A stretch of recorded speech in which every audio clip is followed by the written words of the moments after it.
Hello students, welcome to the 10th episode of our example problem series for Circuits 1 here at NDSU.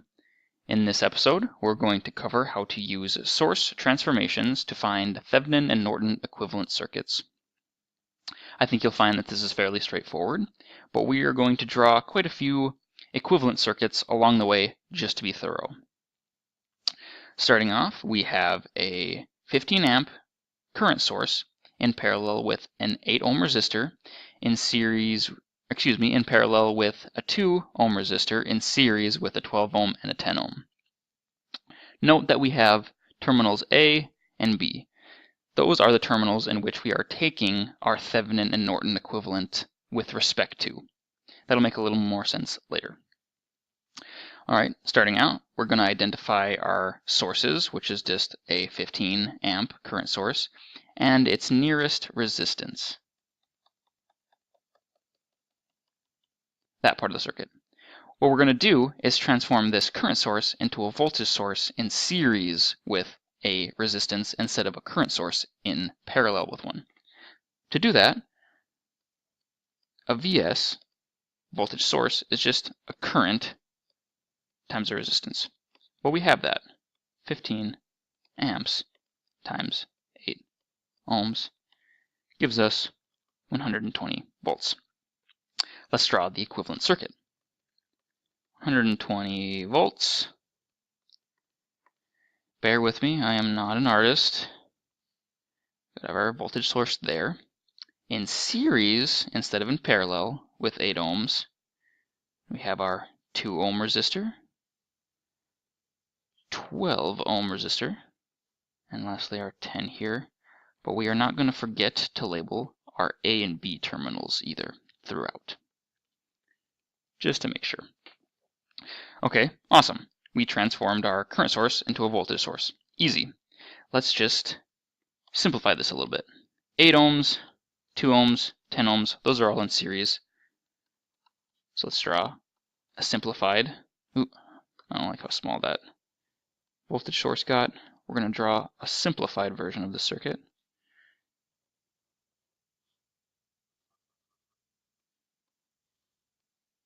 (20 ohms), 12 ohms, 8 plus 2 plus 10 is 20, just in series. Alright, awesome. Well, we still want to respect terminals A and B. So, to maintain the voltage across that 12 ohm resistor, we're going to put that 20 ohm resistor in parallel with it. Doing so, we're going to need to transform this 120 volt voltage source into a current one. Let's go up here and do that. So, a current source is just a voltage divided by a resistance. We have those. These guys right here. 120 volts over 20 ohms is going to give us 6 amps.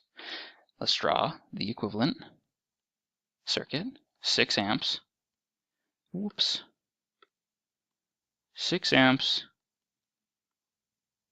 in parallel with 20 ohms. And let's not forget the rest of the circuit. 12 ohms and our A and B terminals. Okay, awesome. Let's simplify this further. 20 ohms in parallel with 12 is 7.5. So, we still have 6 amps.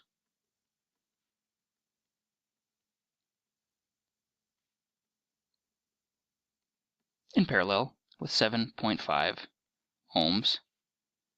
And we still have our terminals A and B here. Since we only have one current source in parallel with one resistance, that is the Norton equivalent circuit. From a Norton equivalent circuit, we can easily find the Thevenin equivalent circuit by just transforming one more time. Our voltage source is going to be equal to our current source times our resistance, which is 6 amps times 7.5 ohm. It's going to give us 45 volts. Nice. Let's draw that equivalent Thevenin circuit. Got our voltage source, 45 volts, in series with our Thevenin, our Thevenin resistance, which we got right up here, 7.5 ohms, and our terminals A and B. With respect to A and B, we found the Norton equivalent up here. We also have, let's see if I can spell this right, Thevenin equivalent down here. Thanks for watching.